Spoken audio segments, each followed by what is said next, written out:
오늘의 말씀 스바냐 3장 14절부터 20절까지 보겠습니다. 시온에 따라 노래할지어다. 이스라엘아 기쁘게 부를지어다. 예루살렘 따라 전심으로 기뻐하며 즐거워할지어다. 여호와가 내 형벌을 제거하였고 내 원수를 쫓아냈으며 이스라엘 왕 여호와가 내 가운데 계시니 내가 다시는 화를 당할까 두려워하지 아니할 것이다. 그날에 사람이 예루살렘에 이르기를 두려워하지 말라. 시온아 내 손을 늘어뜨리지 말라. 너의 하나님 여호와가 너희 가운데 계시니 그는 구원을 베푸실 전능자이시라. 그가 너로 말미암아 기쁨을 이기지 못하시며 너를 잠잠히 사랑하시며 너로 말미암아 즐거이 부르며 기뻐하시리라 하리라.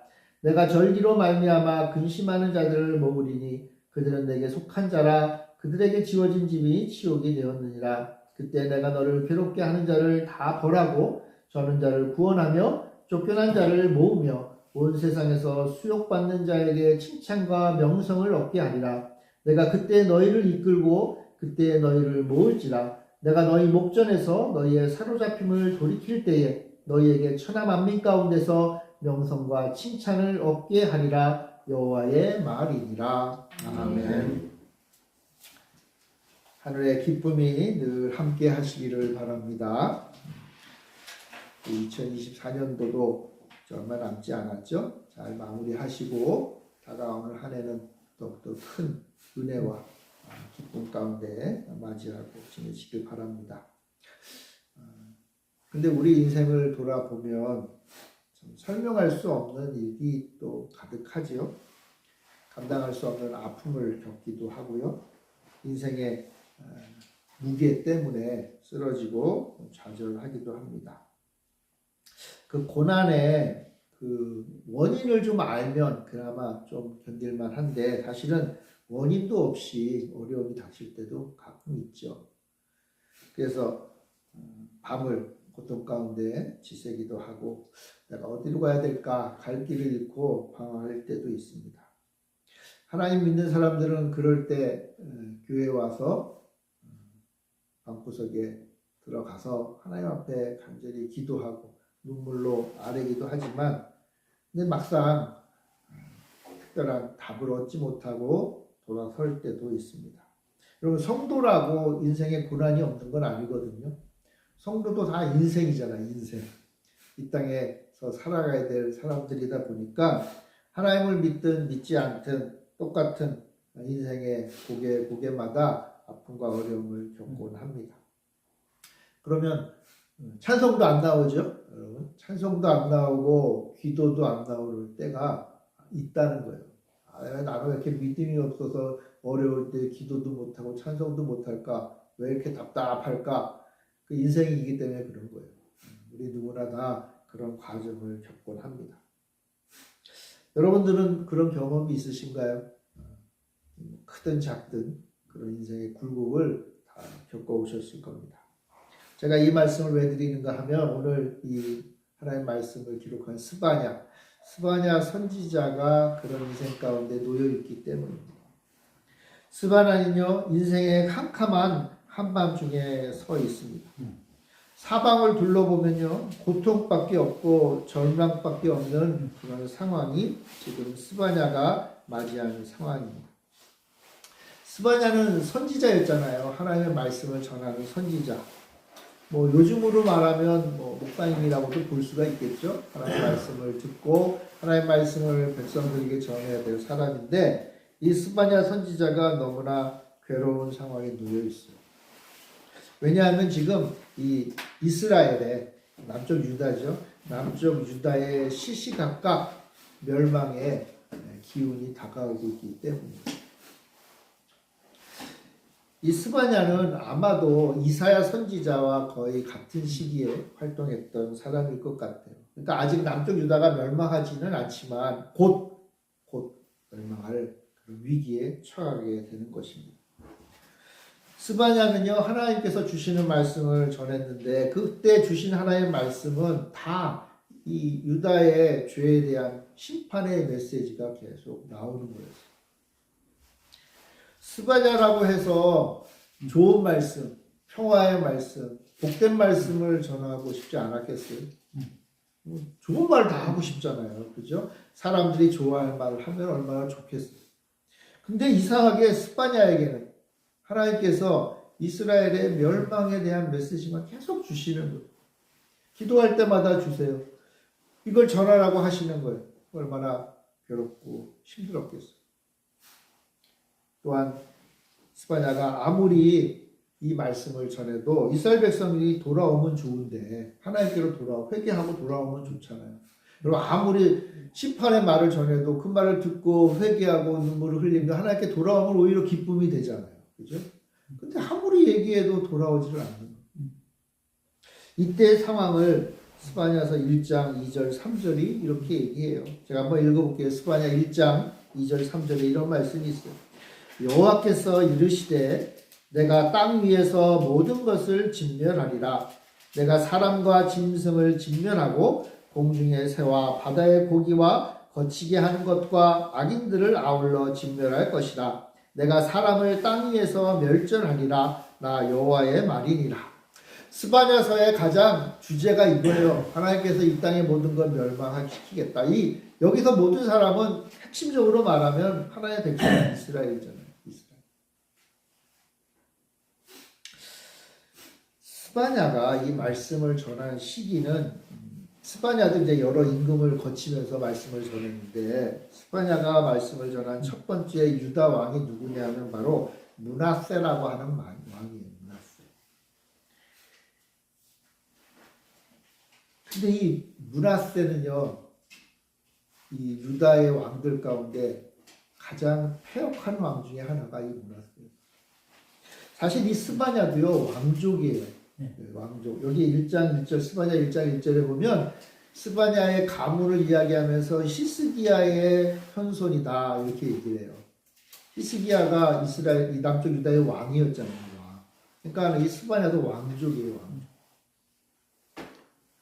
그런데 지금 이 므낫세 왕의 통치 기간은 영적으로 참으로 암울했던 거예요. 이 므낫세는요, 하나님의 평가가 최악인데, 근데 좀 아이러니하게도 유다에서요, 가장 오랜 기간 통치했던 왕이에요. 약 55년간 통치했어요. 선하고, 인자하고, 지혜로운 왕이 55년을 통치하면 얼마나 좋겠어요. 그죠? 그런데 최악의 왕이었는데 가장 또 오래 통치를 했어요. 그러니까 그걸 보고 있는 스바냐, 하나님의 말씀대로 살려고 하는 의인들은 얼마나 더 괴로웠겠어요. 스바냐는요, 어떤 일을 했는가 하면, 이교도의 예배 장소를 오히려 재건했어요. 이 므낫세의 아버지 히스기야는 우상의 것들을 다 멸하는 왕이었거든요.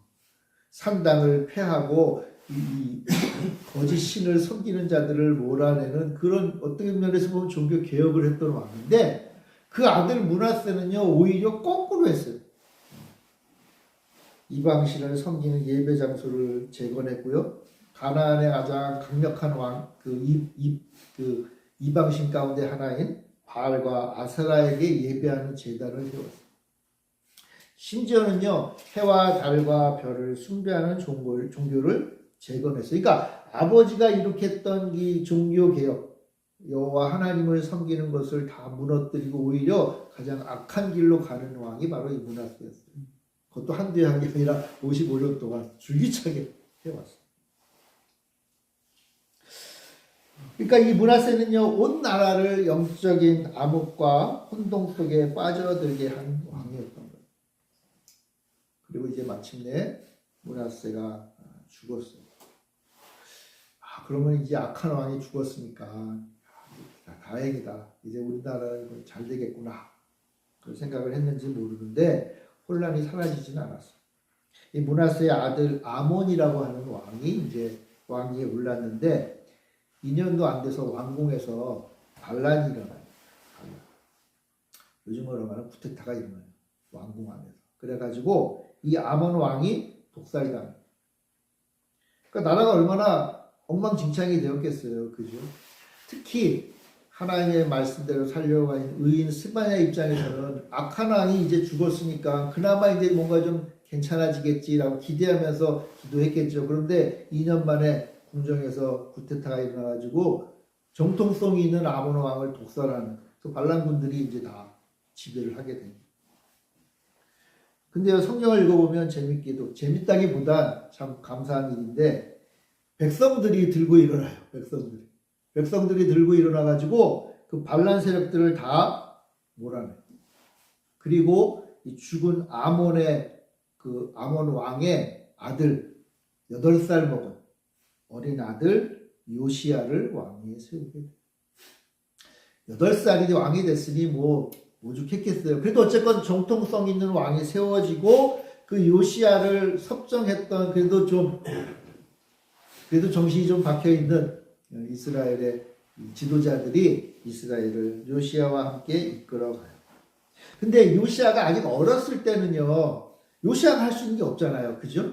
그러니까 아직도 불안하고 혼동스럽고 종교적으로도 이방을 같이 섬기는 그런 상황이 계속 벌어졌던 거예요.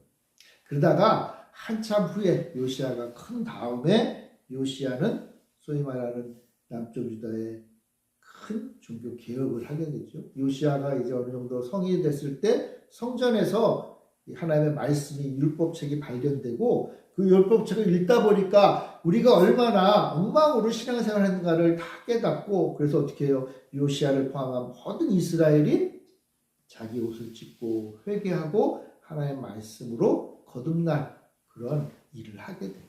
그러니까 남쪽 유다가 그나마 멸망하기 직전에 마지막으로 그래도 하나님의 말씀대로 살아야지라고 했던 게 바로 이 요시야 왕때. 자, 그런 역사적인 흐름 속에서 스바냐는 사실은 최악의 왕이 므낫세 때 하나님의 말씀을 전했고 아몬 왕에게 기대했지만 2년 만에 반란이라서 혼란스럽고 그리고 요시야가 그래도 다시 왕이 되었지만 아직 어리니까 어떤 면에서 보면은 이 스바냐는요 요시야의 종교 개혁을 보기 전에 그의 인생을 마감했을 수도 있어요. 그러니까 스바냐는요 평생 하나의 말씀, 심판의 메시지만을 전하면서 자기 나라의 그 어두운 면을 바라보면서 슬퍼하고 애통하고 고통 가운데 자신의 사명을 감당했던 사람이다라고 볼 수가 있어요. 스바냐는요 그의 평생을 통해서 하나님의 말씀을 전하는 그러한 상황 속에서도 어떻게 보면 어려움과 아픔과 고통과 처참함을 맛보며 살았어요.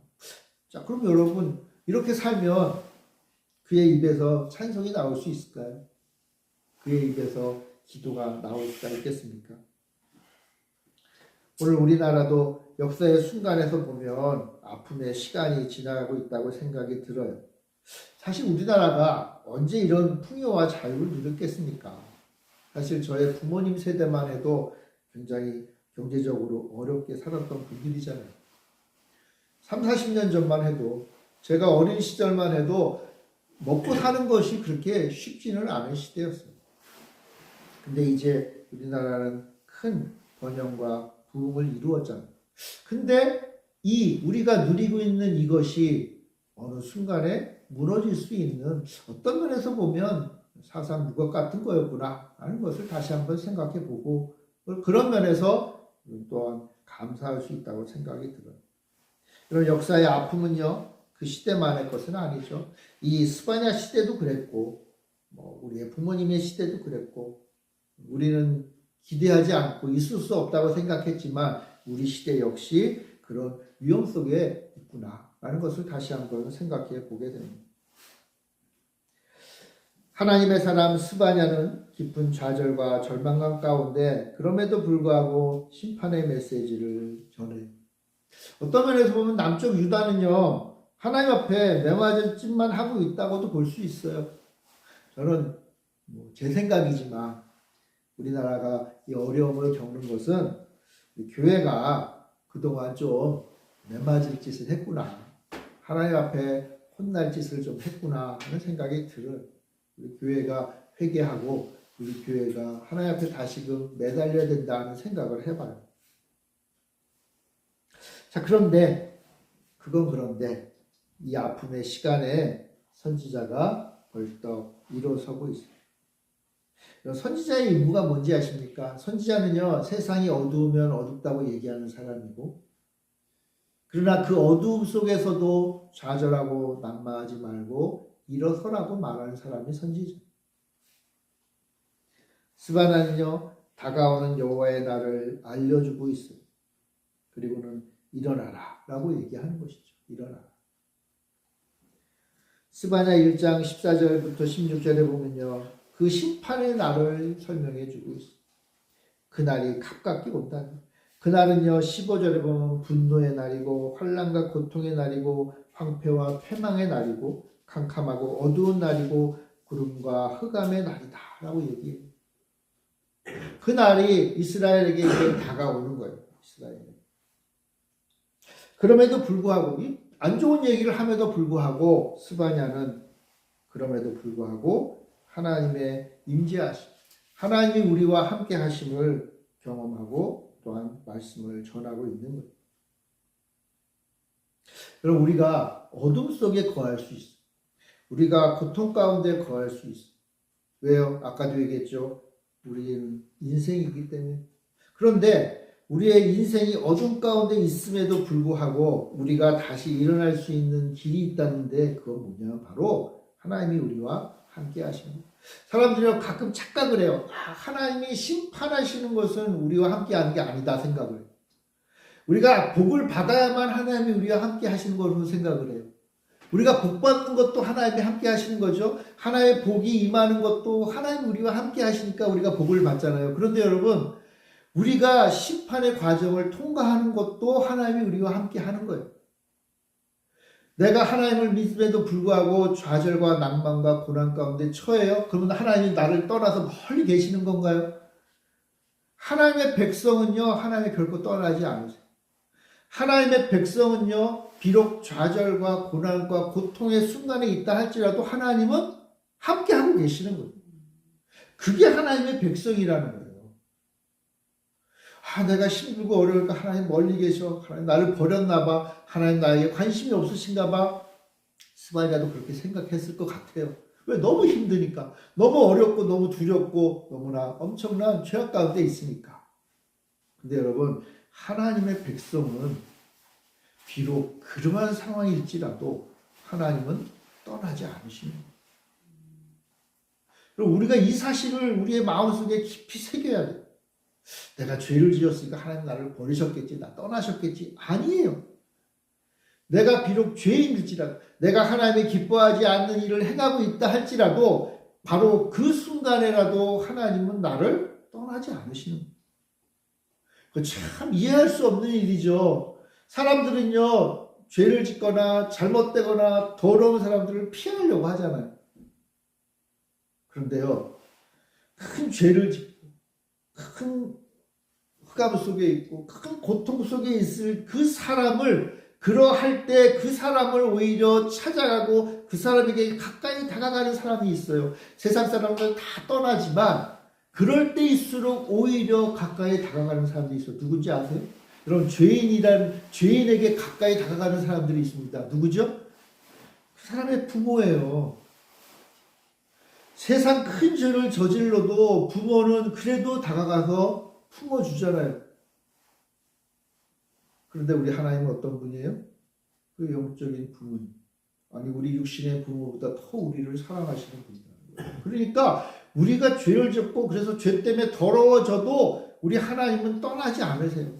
그러니까 하나님 입장에서는 굉장히 힘든 거예요. 그렇죠? 거룩하신 하나님, 그 하나님이 불의와 죄악 가운데 있는 이스라엘과 함께 있는 게 얼마나 힘드셨어요. 그래서 하나님은 끝까지 이스라엘과 함께 하는 일이 쉽지 않았어요.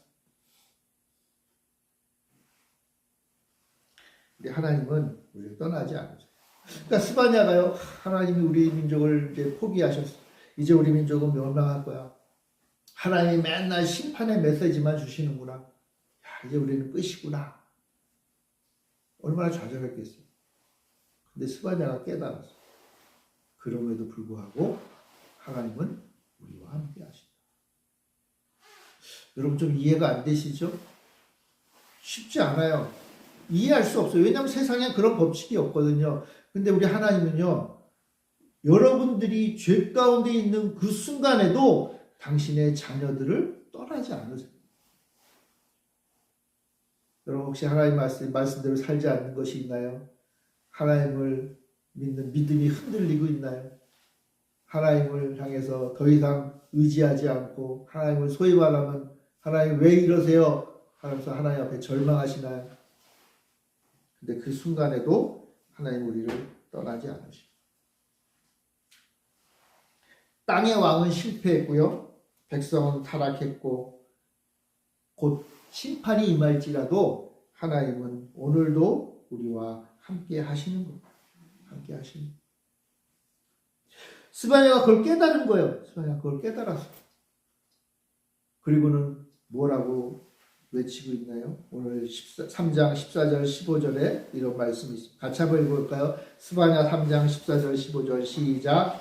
시온에 따라 노래할지어다. 이스라엘아 기쁘게 부를지어다. 예루살렘 따라 진심으로 기뻐하며 즐거워할지어다. 여호와가 내 형벌을 제거하였고 내 원수를 쫓아냈으며 이스라엘 왕 여호와가 내 가운데 계시니 내가 다시는 화를 당할까 두려워하지 아니할 것이라. 여러분, 아직 스바냐의 현실은 하나님 말씀대로 살지 못하는 백성들이 있고 말도 안 되는 일을 저지르는 왕이 있고 그리고 곧 이스라엘 멸망시킬 막강한 적군이 있는 상황이지만 스바냐는 깨달아 하나님 우리와 함께 하시면 우리의 인생은 기쁨으로 넘칠 것이다. 그래서 하나님이 바벨론 군대를 보내서 이스라엘을 멸망시켜요. 여러분, 멸망이 하나님의 심판이 우리 인생의 끝장이 아니라는 거예요. 죄를 졌으면 벌을 받아야죠, 여러분. 그죠? 내가 하나님 말씀대로 살지 못했으면 그에 대한 심판을 받는 게 당연해요. 근데 하나님은 우리가 그 심판 받는 것마저도 감당하기 쉽지 않으니까 예수 그리스도를 통해서 우리의 모든 죄를 대신 지게 하셨죠. 그리고는 우리에게 말씀하는 거예요. 예수 그리스도 그 십자가를 바라보고 다시는 하나님의 말씀을 벗어나 살지 않으려고 최선을 다하며 수고하며 애쓰며 믿음으로 살아라. 믿음으로 살아라. 하나님이 나를 버리셨다. 그런 말 하지 말라는 거예요.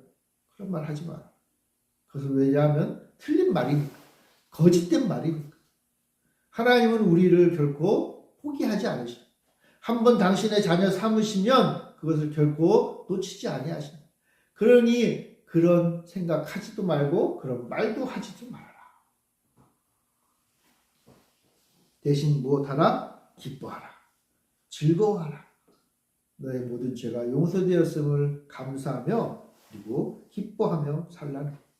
아무리 어두워도 아무리 암담해도 하나님을 만난 사람은 그렇기 때문에 일어설 수 있는.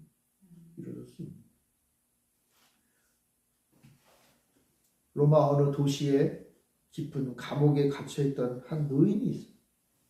그 노인이 이 사실을 발견하고 뻘떡 일어나서 그 감옥에 갇혀서 언제 죽을지 모르는 그 상황 속에 그 고난의 시간에 노래하고 있지 않습니까? 오히려 박해와 어려움 가운데 있는 빌립보 교회를 향해서 하나님의 말씀으로 위로하고 있습니다. 사도 바울, 감옥에 갇힌 아무 힘도 없는 나이 먹은 이제 곧 죽을 일만 바라보고 있는 한 노인 사도 바울이 이 사실을 깨닫고 감사하고 기뻐하고 있습니다. 빌립보서 4장 4절부터 7절에 보면 빌립보 교회를 향해서 사도 바울이 이렇게 얘기합니다. 주 안에서 항상 기뻐하라. 내가 다시 말하노니 기뻐하라.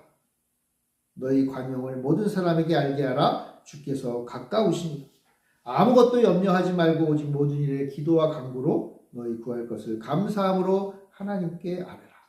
그리하면 모든 지각에 뛰어난 하나님의 평강이 그리스도 예수 안에서 너희 마음과 생각을 지키시리라. 여러분, 이 말씀이 바울이 편안할 때 나온 말이 아니잖아요. 바울의 사역이 잘 될 때 나온 말이 아니잖아요. 바울이 모든 사람들로부터 사랑과 존경과 인정을 받았을 때 나온 말이 아니잖아요. 바울을 따랐던 많은 사람들이 다 떠나버리고 이제 감옥에서 바울은 아무런 희망과 소망이 없을 때 나온 말이란 말이에요. 이제 곧 죽을지도 모르는 상황에 처했을 때 바울이 이 말을 한 거예요. 왜요? 왜 바울이 이 말을 했을 수 있을까요? 왜냐하면 바울이 깨달았어요. 내가 지금 비록 감옥에 있고 내 인생에 이제 더 이상 꿈도 소망도 없는 것 같고 나를 사랑하던 사람들로 다 떠나버렸지만 근데 내 옆에 주님이 함께 하신다. 내 옆에 지금 계시는구나. 나와 함께 하시는구나. 하나님이 심판할 것은 심판하고 구할 것은 구하고 이끌어 가실 것은 이끌어 가시고 내 인생 지금까지 이끌어 오셨으니까 앞으로 남은 인생도 나와 함께 하시고 영원히 나와 함께 하실 것이라는 것을 바울이 깨닫고 나니까 그의 마음속에서 나오는 게 있었어요. 그게 뭐예요? 그게 기쁨이었다는 거예요. 하나님이 나와 함께 하십니다. 그러니까 하나님을 만난 사람은요, 감옥에서도 일어날 수 있는 거예요. 하나님을 만난 사람은요, 광야에서도 일어나고요. 하나님을 만난 사람은 절망의 자리에서도 일어날 수 있고, 하나님을 만난 사람은 심판의 메시지 앞에서도 기뻐할 수 있는 거예요. 왜 하나님이 우리를 이렇게 세우실까요, 여러분? 왜 하나님이 왜 쓰러져가지고 좌절을 남아요? 에이, 다 귀찮아. 에이, 이제 다 끝났어. 이러면서 좌절하고 남아고 하나님 믿는다 하면서도 기도도 못하고 찬양도 못하는 우리를 왜 하나님이 이렇게 세우실까? 왜? 이렇게 세우시는 이유가 있죠. 그냥 그 자리에 뭉개고 앉아있으면 안 되고 내 손 잡고 나와 함께 가자. 그래서 이렇게 세우는 거잖아요, 여러분. 꼬맹이 내 자녀들이 데리고 가다가 무슨 이유에서든지 그냥 땅바닥에 앉아가지고 막 울어요. 그럼 어떻게 해요, 여러분? 요즘 부모님들은 약간 무서운 부모님이라서 그냥 알았어 하고 그러고 나서 가버리죠, 그죠? 그러면 이제 무서워가지고 일어나서 쫓아오잖아요. 우리 하나님은 이렇게 세워주시죠. 이렇게 세워주시죠. 아직 울음이 다 그치지 않았지만 그래도 어쨌건 이렇게 세우세요. 이렇게 세워서 데리고 함께 가자. 끌고 가시죠. 울며 좌절하며 쓰러졌던 스바냐 선지자를 우리 하나님이 이렇게 세우셨던 거예요. 그리고는 말씀을 주신 거예요. 너는 나의 기쁨이다. 내가 너 때문에 이 기쁨을 주체할 수가 없다. 3장 17절 너무나 유명한 말씀이죠. 같이 한번 읽읍시다. 3장 17절 시작. 너의 하나님 여호와가 너의 가운데서 계시니 그는 구원을 베푸실 전능자이시라. 그가 너로 말미암아 기쁨을 이기지 못하시며 너를 잠잠히 사랑하시며 너로 말미암아 즐거이 부르며 기뻐하신다 하니라. 하나님 우리 가운데 계시는데 그는 우리의 구원을 베푸실 전능자이시다. 여기까지만 딱 끝나면 하나님 우리를 구원하시는 분이구나. 하나님 감사합니다. 근데 요것보다 하나님은 더 가셨어요. 뭐라고 했냐면 하나님은 뭐라고 하냐, 내가 너희들로 인해서 기쁨을 이기지 못하겠다. 그러니까 하나님 우리를 보실 때마다, 우리 한 사람 한 사람 보실 때마다 무슨 감정이 떠오르시는가 하면 내 말대로 안 해가지고 이놈 혼 좀 내줘야지 그 말이 아니라 기쁨이 이기지 못한다. 우리를 바라볼 때마다 그냥 사랑의 감정이 차고 넘치는 거예요. 우리를 볼 때마다 너무나 기쁜 거예요. 여러분들이 한번 여러분 주변에 한번 생각해 보세요. 볼 때마다 그냥 사랑이 넘치고 기쁨이 넘치는 존재가 있나요, 여러분 주변에?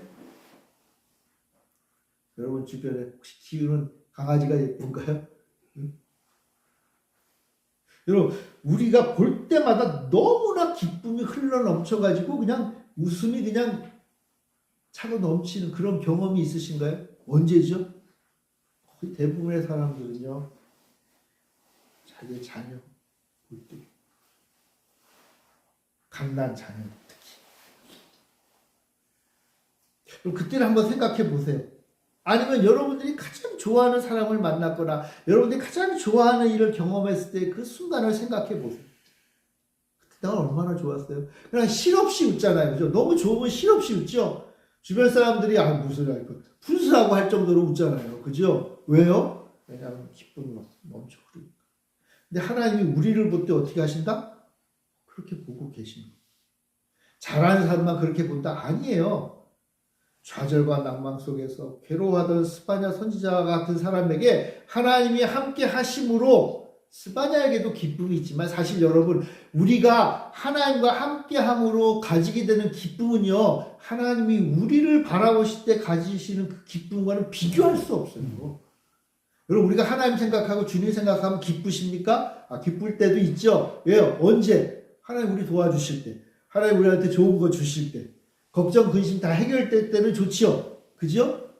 우리는 그래서 그렇게 상황에 따라 조건에 따라 왔다 갔다 하는 사람들이. 근데 우리 하나님은 어떤 분이에요? 그냥 좋으신, 그냥 좋으신. 내가 어떤 사람입니까? 여러분 우리가 어떤 사람들입니까? 하나님이 너무 좋아서 세상 말로 미치고 환장할 정도로 우리를 좋아하시는 분이 바로 우리 하나님이십니다.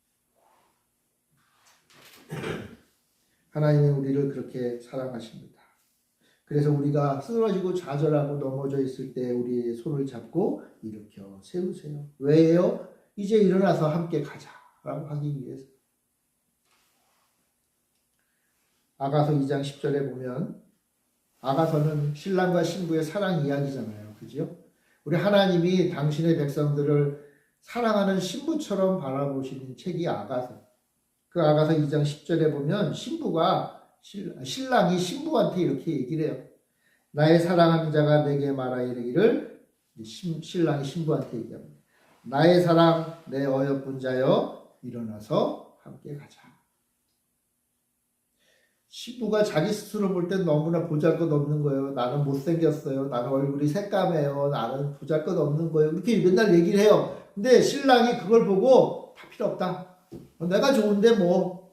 그러면서 뭐라 그래요? 나의 사랑, 내 어여쁜 자. 나와. 일어나서 나와 함께 가자. 하나님 우리를 사랑하십니다. 하나님 우리를 너무나 어여삐 보세요. 가끔 우리 이정환 선생님이 예뻐 보여요. 근데 좀 말도 안 되죠. 그죠? 뭐가 예뻐. 이제 다 늙었는데, 뭐 힘도 없고 능력도 없는데, 그래요. 저는 예뻐하기가 좀 그래. 뭐가 예뻐, 그냥. 근데 우리 하나님은 우리를 너무나 사랑하시고, 흘러넘치는 사랑으로 우리를 바라보시고, 우리가 쓰러질 때도 우리 손을 잡고, 일어나라. 야, 일어나라. 일어나라. 일어나도 거기 서 있으라가 아니죠. 일어나라. 이제 나와 함께 가자. 어딜 가요? 하나님이 계시고 주님이 함께 하신 우리의 인생길을 마저 걷자는 거예요. 사랑하는 성도 여러분, 우리 인생 살다 보면 인생이라 아플 때도 있어요. 인생이라 힘들 때도 있습니다. 인생이라 고통이 있을 때도 있어요. 근데 어떤 분이 이런 말씀을 하더라고요. 제가 참 감명을 받았는데 이렇게 얘기해요. 하나님과 인생을 혼동하지 말라. 우리 인생은요. 이 땅에 사는 한 아픔이 있어요. 가장 큰 아픔이 있죠. 뭔지 아십니까? 우리가 이제 뭐 80평생 살게 됐을 때 그 80평생 살아가는 것 가운데 가장 큰 아픔과 고통이 있어요. 그게 뭔지 아세요? 죽음이에요. 우린 죽음의 아픔을 겪어요. 죽음과 같은 아픔을 인생에서 겪다가 가장 최고의 고통을 통과하게 돼 있어요. 그것과 그 인생과 하나님으로 혼동하면 안 돼요. 우리가 아픔의 시간을 지날 때라도 우리 하나님은 변치 않으시다. 어떻게 변치 않아요? 우리를 이렇게 사랑하시는 게 변치 않으시다. 세상의 불공정함과 불평등에 원망하고 슬픔과 분노를 쏟아부을 수 있어요. 또 그렇게 해야겠죠. 그러나 그것 때문에 하나님도 그럴 거라고 혼돈해서는 안 돼요. 오히려 하나님도 세상의 불의와 어둠에 분노하고 슬퍼하세요. 그렇게 하나님은 당신의 능력으로 그것들을 심판하실 거예요. 그러나 우리의 인생은 하나님을 바라보며 살아요. 인생의 일로 하나님을 원망하지 맙시다. 인생과 하나님을 헷갈려 하면 안 돼요. 인생의 아픔에 오히려 하나님이 나를 뜨겁게 사랑하심을 우리는 기억해야 됩니다. 하나님 우리에게 손을 내밀고 계십니다. 다시 일어나서 나와 함께 가자 하세요. 세상과 혼란과 어둠이, 세상의 혼란과 어둠이 하나님을 향한 우리의 믿음을 흔들 수 없어요. 여러분, 이게 가장 중요한 거예요.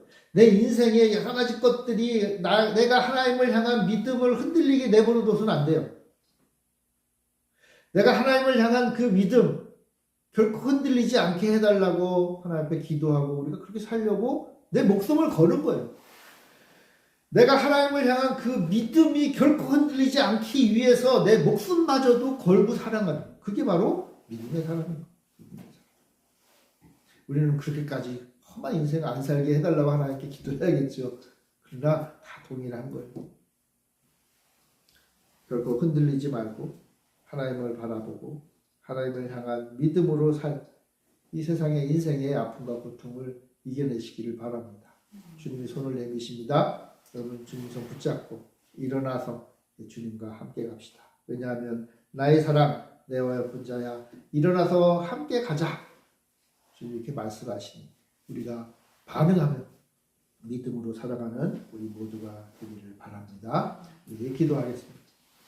사랑의 주님, 우리 인생 살면서 어려움도 많고 아픔도 많고 우리 인생과 우리의 여러 여건들이 힘이 들 때도 있지만 그럴 때마다 주님을 원망하는 것이 아니라 오히려 주님을 더욱더 뜨겁게 사랑하며 주님이 우리에게 주신 그 놀라운 사랑을 기억하며 살아가는 우리가 되게 하여 주시옵소서. 주님 손 내미실 때 주님 손 붙잡고 다시 일어나 주님과 함께 우리의 인생의 여정을 믿음으로 걸어갈 수 있는 우리 모두가 되게 하여 주시옵소서. 나의 사랑 나의 어여쁜 자라고 말씀하신 그 주님의 음성을 새기고 살아가는 우리 모두가 되게 하여 주옵소서. 감사드리며 예수님의 이름으로 기도합니다. 아멘.